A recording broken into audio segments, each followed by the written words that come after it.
আজকে আমি আমার পদ্ধতিতে একদম সহজভাবে খাসির মাংস রান্না করছি। তাহলে চলো তোমাদের সাথে একবার শেয়ার করি। মাংসটাকে আমি হলুদ, সরষের তেল আর গরম মশলা গুঁড়ো দিয়ে ভালোভাবে মাখিয়ে রেখেছি, যাতে মাংসর থেকে আঁশটানি গন্ধটা না বের হয়। এরপর এখানে আমি মিনিমাম সাইজের 4 থেকে 5টার মতন পেঁয়াজকে ভালোভাবে কুচি করে নিয়েছি। মাংস করার আগে আমি সর্ষের তেলেতে আলুগুলোকে ভালোভাবে ভেজে নেব। এরপর ওই আলু ভাজা তেলেতেই দিয়ে দেব গোটা গরম মশলা আর 1টার মতো তেজপাতা। এরপর দিয়ে দেব 2টোর মতো লঙ্কা কুচি, দিয়ে দিলাম পেঁয়াজ কুচি। এরপর আমি ওতে দেব 1 চামচের মতো নুন, যাতে পেঁয়াজটা খুব তাড়াতাড়ি সিদ্ধ হয়ে যায় বা গলে যায়। 1টার মতো টমেটো দেব। পেঁয়াজ এবং টমেটোটাকে তেলের সঙ্গে খুব ভালোভাবে একসাথে ভেজে নেব। পেঁয়াজটা লাল লাল হয়ে গেলে আমি ওতে দিয়ে দেব রসুনটাকে খুব ভালোভাবে তেলের সঙ্গে একবার কষিয়ে নেব। এরপর দিয়ে দেব আদা বাটা, দিয়ে সব উপকরণগুলোকে একসাথে খুব ভালোভাবে তেলের সঙ্গে কষাবো।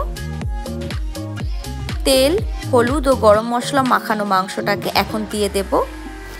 দিয়ে দিচ্ছি 2 চামচের মতো হলুদ গুঁড়ো, 1 চামচের মতো জিরে গুঁড়ো, 1 চামচের মতো দেব মিট মশলা। দিয়ে সব উপকরণগুলোকে ভালোভাবে একবার কষিয়ে নেব। দিয়ে ঢাকা দিয়ে 5 থেকে 10 মিনিটের মতো সিদ্ধ হতে দেব।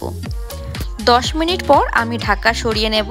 তো দেখো মাংসর থেকে কতটা পরিমাণ জল বেরিয়েছে। আলাদা করে কিন্তু আমি এখানে কোনো রকমের জল দিইনি।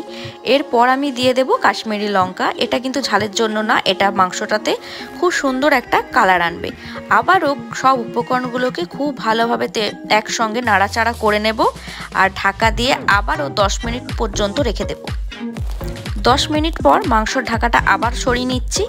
দেখো মাংসতে যে জলটা বেরিয়েছিল সেটা কিন্তু একদম শুকিয়ে গেছে আর মাংসর থেকে তেল ছাড়তে শুরু করে দিয়েছে।